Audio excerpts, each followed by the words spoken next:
गुरुमुखो, आज का सत्संग बहुत ही लाभकारी है। सभी गुरुमुख ध्यान पूर्वक सुने और रूहानी लाभ उठाए। गुरुमुखो, संत सद्गुरु दयाल होकर जीव की सुरती के रुख को मनमति से हटाकर शब्द की डोरी पर चढ़ाकर सच्चिखंड की ओर खींचते हैं। भाग्यशाली रूहें जिनके पास नाम की टिकट होती है, सद्गुरु का सानिध्य पाकर आंखों के ऊपर निज देश में पहुंचकर महा आनंद को प्राप्त करती हैं। उन्हें दूर दरगाह में भी सम्मान प्राप्त होता है।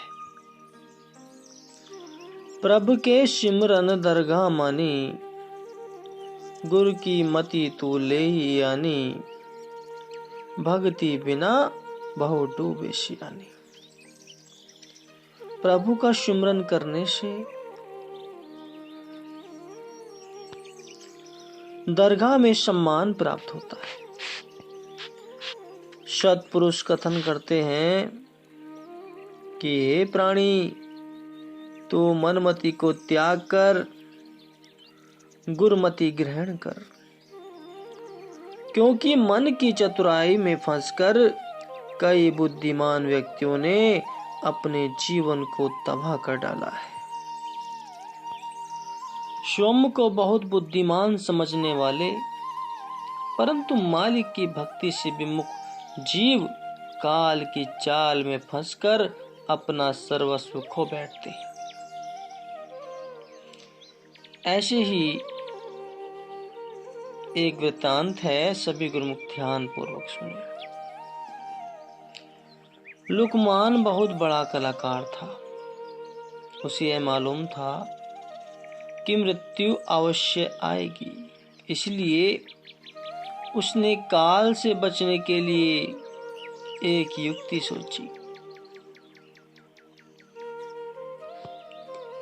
उसने वो अपने जैसे कई लुकमान बना दिए। दूत जब उसे लेने आए, वहां एक जैसे ही कई लुकमान देखकर दंग रह गए। उन्हें समझ ही नहीं आई कि उनमें से असली लुकमान कौन है। उन्होंने वापस जाकर सब वृतांत धर्मराज जी को कह सुनाया। धर्मराज जी ने कहा कि जब तक मनुष्य मनमति को त्याग कर गुरुमति धारण नहीं करता, तब तक उसके अहम भाव का नाश नहीं होता। अहम भाव वाला प्राणी दंड से कभी बच नहीं सकता।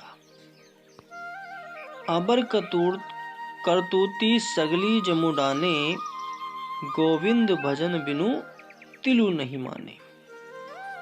अर्थात इंसान के सभी प्रयत्न यमराज के आगे विफल हो जाते हैं। परमात्मा के भजन सुमरन के अतिरिक्त मृत्यु किसी की भी परवाह नहीं करती। धर्मराज जी ने दूतों से कहा कि तुम प्रत्येक बुद्ध के आगे जाकर कहना कि वाह लुकमान, तुमने हूबहू अपने जैसे इतने बुद्ध बनाकर कमाल कर दिया। बस यदि तुम एक गलती न करते तो हम तुम्हें कभी भी पहचान नहीं पाते। इतना कहने पर असली लुकमान अवश्य कहेगा कि मुझसे कौन सी गलती रह गई है। तब तुम तुरंत ही उसे पकड़ लेना और कहना कि तुमसे यही गलती रह गई कि जो तुम अपनी मैं का नाश नहीं कर सके। यदि तुम्हारे अंदर मैं नहीं होती तो हम तुम्हें कभी पहचान नहीं पाते। तुम्हारा अहम ही तुम्हारी मृत्यु का कारण है।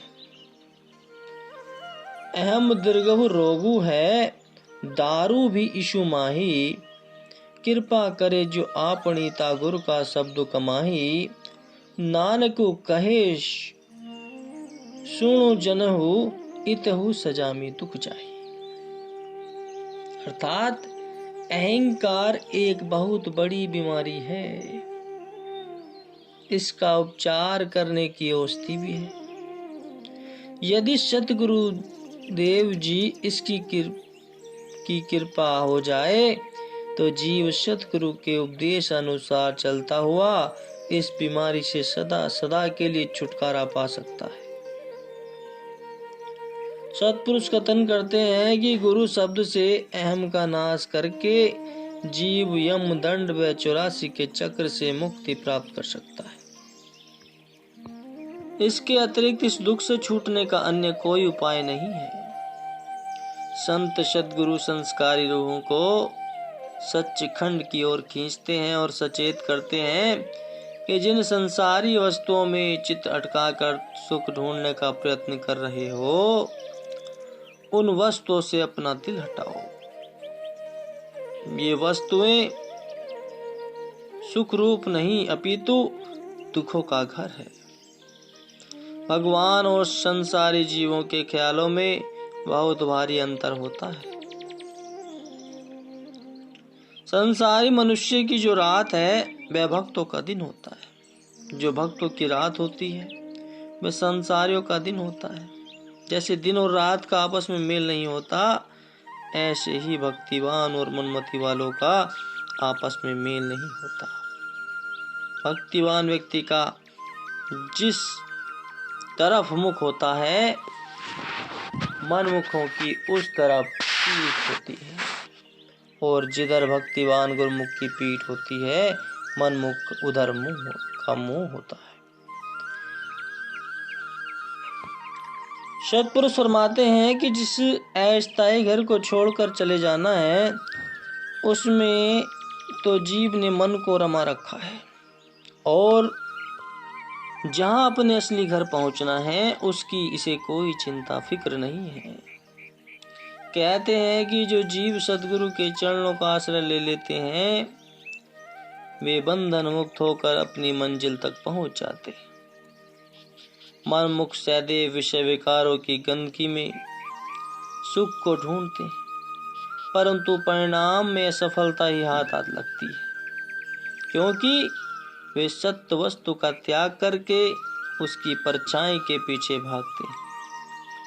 उनकी सब भाग दौड़ और कार्रवाई गलत होती है, इसलिए वे अपने जीवन को दुखमयी बनाकर नारकीय यातनाएं सहने को बाध्य तैयार हो जाते हैं। सत्पुरुष कहते हैं कि जो इंसान अपने मालिक से मिलने का पुरुषार्थ नहीं करता, उसके खाने पीने पहनने और शरीर के सब साज श्रृंगार और कुटुंब परिवार पर धिक्कार है, क्योंकि खात पीत खेलत हसत विस्तार, कवन अर्थ मृतक श्रृंगार, जो न सुनहि जसु परमानंदा, पशु पंखी त्रगद जोनित मंदा। कहते हैं कि उसका खाना पीना खेलना हंसना ऐसे है जैसे मृतक देह का श्रृंगार। जैसे मृतक प्राणी का कितना भी हार श्रृंगार क्यों न कर लिया जाए, परंतु वह सब व्यर्थ है।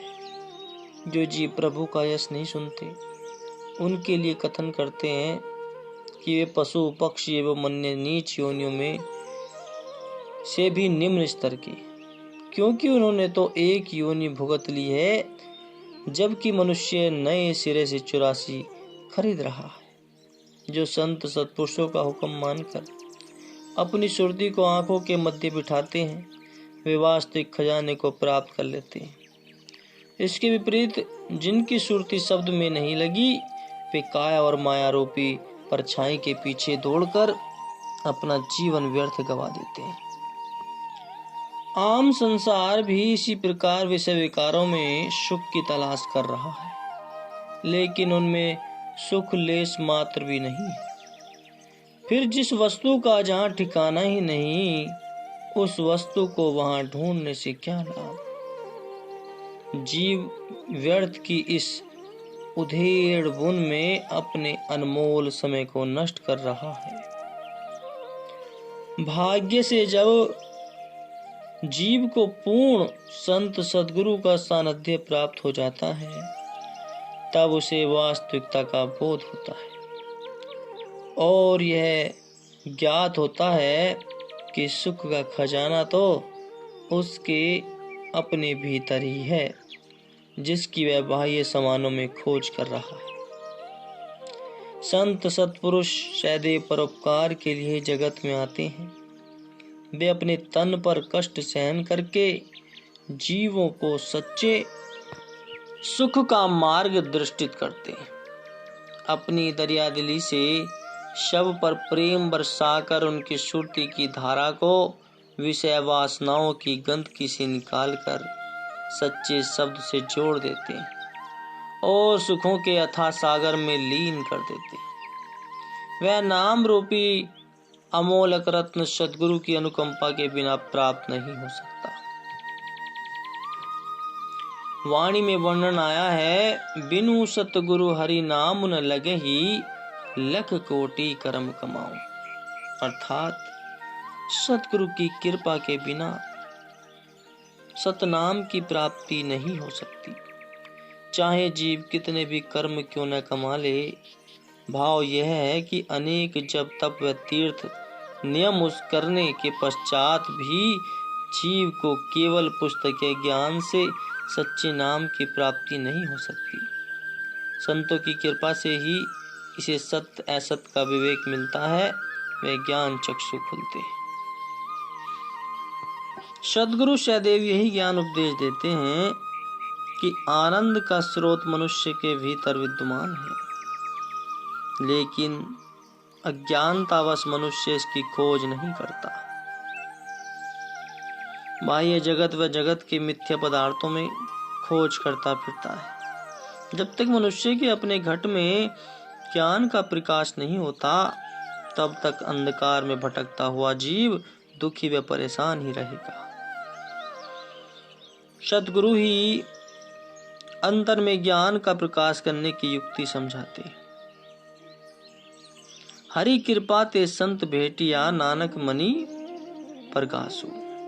फरमाते हैं कि प्रभु परमात्मा की कृपा से जब सच्चे संत सत्पुरुषों का मिलन हो जाता है, तब मन में ज्ञान का प्रकाश होता है और जीव को सच्चे सुख के खजाने की चाबी प्राप्त होती है। संत मन के रुख को विषयों से हटाकर भजन बंदगी की ओर प्रवृत्त कर जीव को दुखी से सुखी बना देते। एक तरफ भगवान है, दूजी माया जान, संसारी माया चाहे भगत चाहे भगवान। अर्थात संसार में दो प्रकार के प्राणी हैं।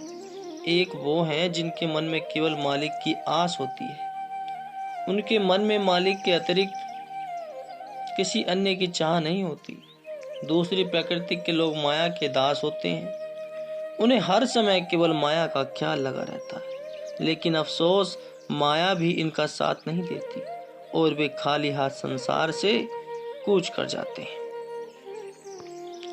भक्तिवान और मायावी विचारों वाले जीवों में यही भेद होता है। भगवान पर आस्था रखने वाले भक्तों के लोक परलोक भगवान स्वयं ही संवार देते हैं, जबकि मायावी जीव माया की कामना करते हुए अपना लोक परलोक दोनों ही बिगाड़ लेते हैं। जिस संसार में जिस प्रकार कानून व नियम होते हैं, उसी प्रकार रूहानियत के सभी अपने नियम होते हैं। रूहानियत का यह अटल कानून है कि जो माया का त्याग करते हैं, माया उनकी दासी बनकर पीछे पीछे भागती है। तो कितना अंतर है।